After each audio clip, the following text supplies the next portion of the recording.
Tapi hari tu ada benda yang tak habis kan, kita sembang itu. So let's go. Alright. So ni kita recap sikit apa yang kita sembang minggu lepas So minggu lepas kita ada sembang pasal base. Kita nak belajar cara lukis base. Kita ada cerita pasal cara untuk klarifikasikan base. Nak klarifikasi base senang je. Merah, biru, merah, biru, merah, biru, biru, biru, merah, merah, merah, biru. Ingat je colour 3 ni. Dan bila korang dah tahu one day bukan one day lah, at a level, bila sampai satu level, korang akan tahu apa function drop base drop, apa function rally base drop. Walaupun kedua-duanya adalah supply zone ataupun supply punya order block, dia memainkan peranan yang berlainan. Cara trade-nya berlainan dan dia punya pergi dia berlainan. Dan dia punya risiko pun berlainan. Bila price sampai, dia punya price action yang kita nak baca pun agak berlainan. Tapi dia adalah supply zone. Cara pendekatan dia agak berbeza, tapi korang boleh tulis dekat buku nota. Yang saya paling suka adalah drop base drop, rally base rally, disebabkan dia adalah sejenis continuation base. Dia base ni ada dua kategori, boleh tulis. Satu adalah reversal base, yang kedua adalah continuation base. So yang base yang saya paling suka adalah continuation base, sebab benda yang terus menerus ni ada kemungkinan yang lebih tinggi untuk meneruskan lagi. Tapi untuk reverse ni, untuk dia reverse adalah satu benda yang suka. Contoh dia tengah naik jauh dah, lepas tu tiba-tiba dia nak reverse. Untuk reverse tu memerlukan decision yang tak selalu ada lah.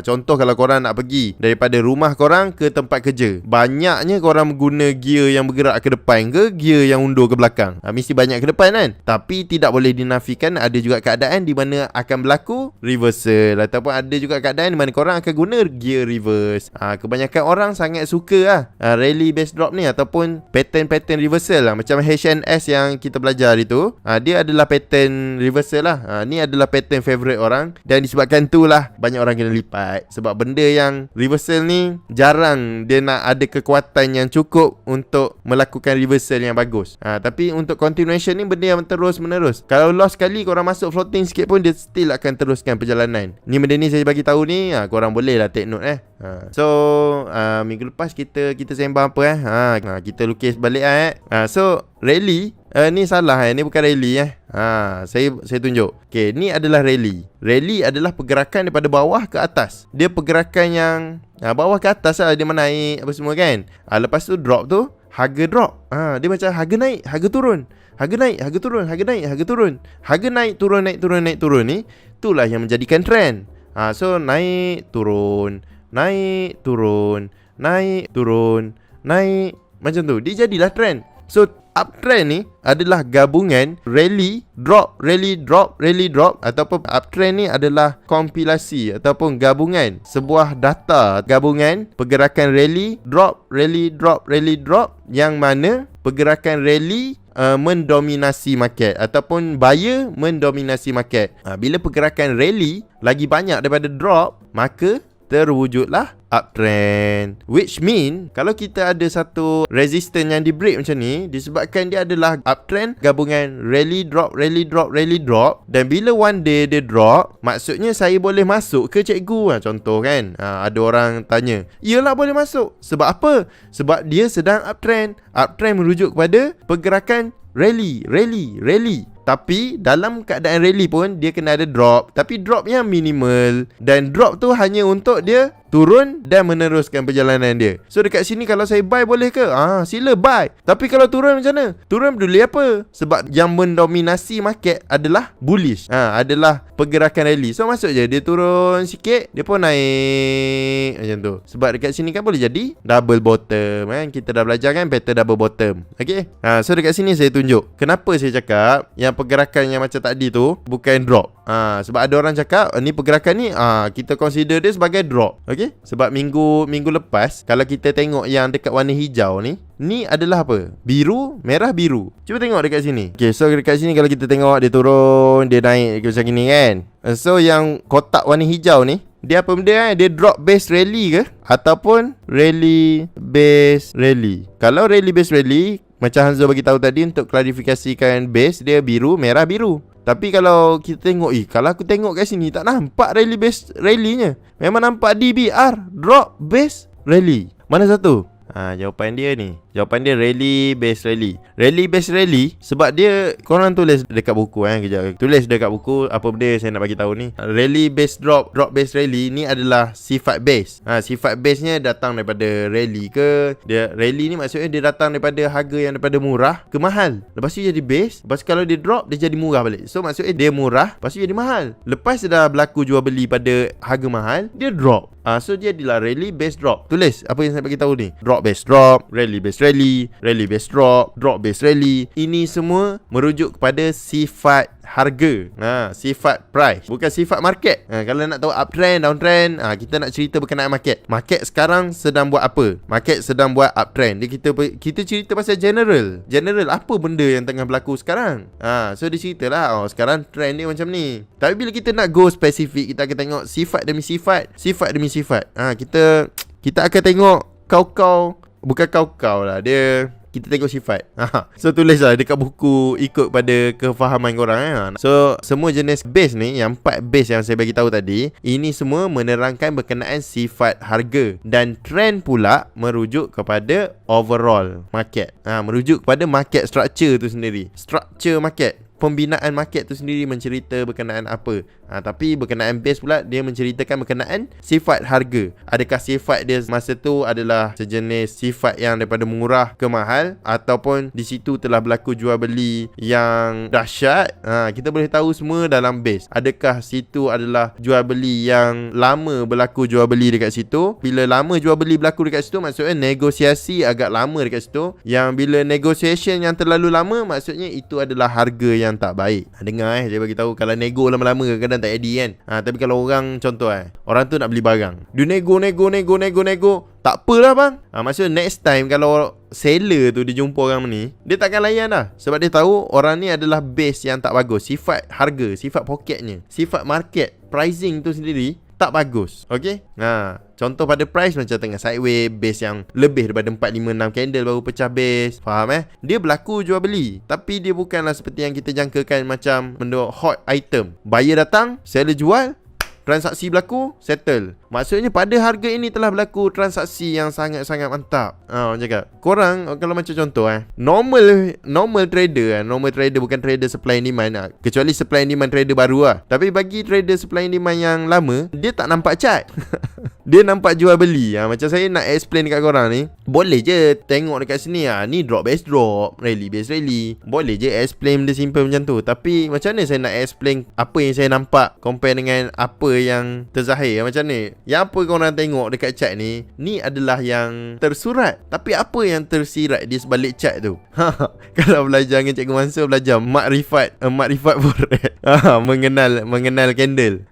Kita nak tahu jual beli yang berlaku tu. Tapi kita nak tengok daripada satu candle ni macam mana. Kita tak naklah sampai go terlalu dalam sampai nak kena baca depth of market apa semua. Tapi benda tu bagus, tapi membandingkan. Kita nak tengok daripada sifat candle, sifat pricing ni sendiri, apa yang berlaku. Kita nak tahu. Macam contoh ni transaksi jual beli ni ada negotiation. Negotiation dia contohlah ni adalah daily So negosiasi untuk seller ni, seller jual barang dekat buyer seketul ni, memerlukan masa 2 hari, 3 hari lah. Buyer tu muncul pada hari yang pertama, kedua, ketiga, buyer dah buat keputusan untuk buat penjualan. Seller dah jual beli. Dia ada sebab kenapa harga jatuh. Tak ada demand, harga jatuh. Okay, so bila dah clear buyer dekat sini, harga pun drop lah sebab dah tak ada buyer dekat sini. Buyer tu dah satisfy, so dia pun turun macam tu. Kita nak tengok berapa lama negotiation dia. So dia merujuk kepada sifat harga dia merujuk kepada sifat harga. Kalau yang orang tanda macam ni apa semua, ni trend. Daripada sini ke sini, ni merujuk kepada trend. Walaupun dia kecil, bolehlah panggil dia minor trend ke major trend ke.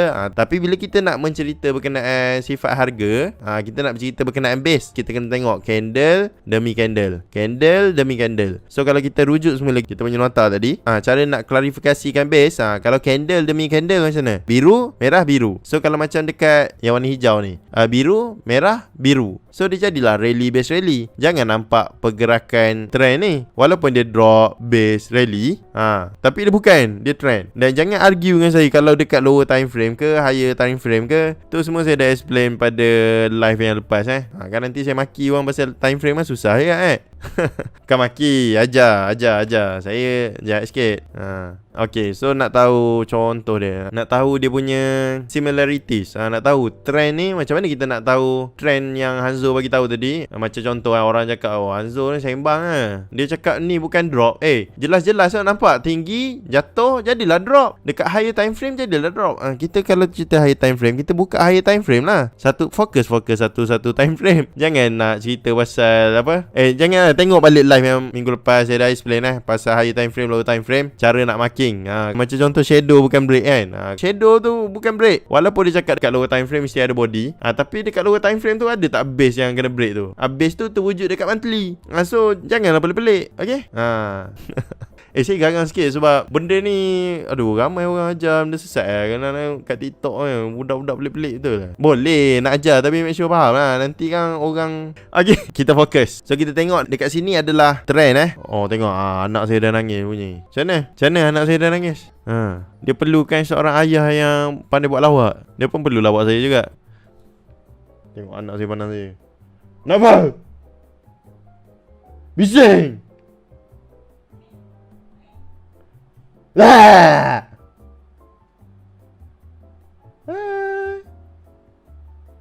Oh tak, dia bila saya macam tu dia tak lari, tapi bila saya senyum dia lari. Sebab apa?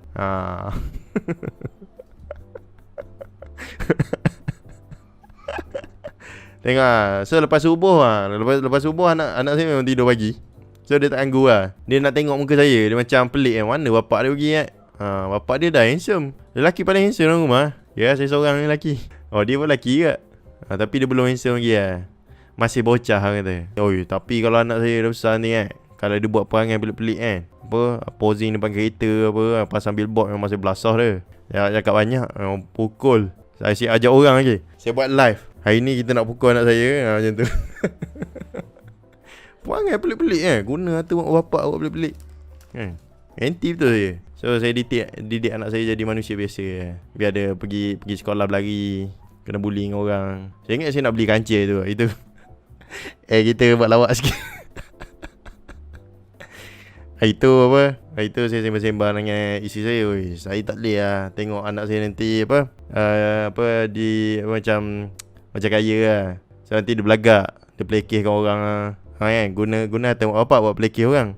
Lepas tu saya ingat saya nak bawa anak saya pergi hantar dia sekolah ke, naik kancil yang dah rosak ke apa Lepas tu mak bapak orang lain yang pelekeh saya. Cakap kat anak suruh humble. Balik tu bapak bawa Lambo pula. Tu kelakar. Bapak anak pula cakap sabar papa sabar. Tapi bagus. Okay. Kalau orang miskin ni bila dia diuji, dia kena sabar je. Tapi kalau orang kaya ni dia diuji, dia boleh pilih sama ada dia nak sabar ataupun dia guna kekayaan dia untuk membalas. So sebab itulah kita kena sentiasa cintakan kemiskinan Bila kita kaya ke miskin ke, miskin memang miskin tapi kalau kita kaya ke, ada yang cukup, ada Allah bagi kecukupan, kita sentiasa dalam hati kita, ya Allah jadikanlah aku miskin, jadikanlah aku manusia yang bersifat miskin. Kadang-kadang orang tengok orang miskin ni dia hina apa semua tu miskin mental, miskin akhlak. Kita jangan orang, kita kaya akhlak tapi miskin harta. Bila kita miskin harta, kita akan jadi manusia yang bila diuji kita akan cuba untuk sabar. Tak apa, sabar. Walaupun kita boleh gunakan kekuasaan kita, walaupun kita boleh gunakan kekayaan kita, tapi kita pilih untuk sabar. Tapi tu beza dia. Bila orang miskin, dia walaupun dia nak guna kekayaan, dia tak ada kekayaan, tapi dia ada sabar. Tapi orang kaya ni, dia diuji macam tu. Dia ada kekuasaan, dia diberi pilihan. So dia kalau boleh dia pilih sabar. Ingat, kalau boleh aku nak mati sebagai orang miskin, dibangkitkan bersama orang-orang miskin. Macam tu. Okay, so kita tengok Okay, so ni biru, nampak pergerakan rally, biru, drop, merah, rally, biru, drop, merah, drop lagi merah. So apa-apa yang warna merah yang sekali ni saya sekalikan je lah sebab dia merah, dia sambung-sambung merah dia. Okay, lepas tu ada keluar biru, biru satu kat sini, maksudnya dia ada rally sedikit. Lepas tu dia drop, nampak tak, dia drop merah. Lepas tu dia rally sikit, rally. Lepas tu dia drop, lepas tu kemudian dia keluar biru, rally.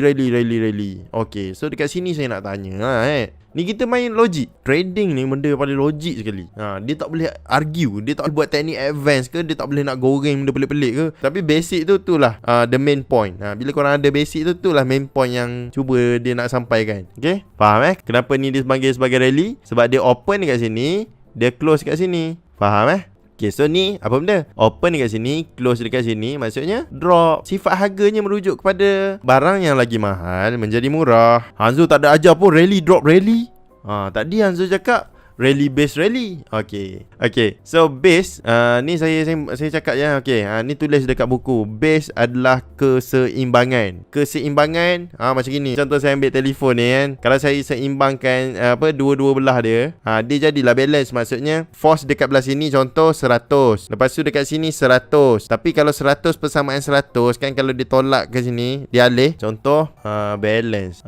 Persamaan kiri tolak kanan. Tapi kalau kita hapuskan balance ni, maksudnya kiri persamaan kanan. Kan kalau transfer ke sana kan jadi negatif pasal pangkal. Ni basic matematik je. Okay, so base ni adalah benda yang balance base ni adalah sesuatu yang seimbang. Keseimbangan harga. Macam tu. Buyer persamaan seller. Okay, basic. Sangat-sangat basic. Okay. So dekat sini contoh dia turun ni negatif. Kita ambil merah ni sebagai negative move. Okay, so negatif, positif. So dekat sini kita dah cancel lah. Negatif dengan positif pergerakan yang sama. Ni kita cancel lah. Maksudnya dia jadi kosong. Negatif, positif jadi kosong. Tapi kat sini ada negatif lagi lebih. Negatif lebih kat sini. So kat sini negatif, positif. So yang ni dah cancel lah sebab size dia sama. Lepas tu kat sini ada positif. Size dia sama sini sama. So sama-sama jadi apa? Jadilah base. Okay. So kita jumpa lain kali nanti kita sambung. Assalamualaikum. Bye. Nanti kalau kalau korang selalu kena ganggu ke apa kan, korang famous ke jadi YouTuber gemuk ke apa kan, selalu orang dengki kan. So jangan lupa buat adab tidur Adab tidur, taklim rumah kena baca supaya keluarga korang dilindungi. Boleh Google nanti adab tidur orang tabligh.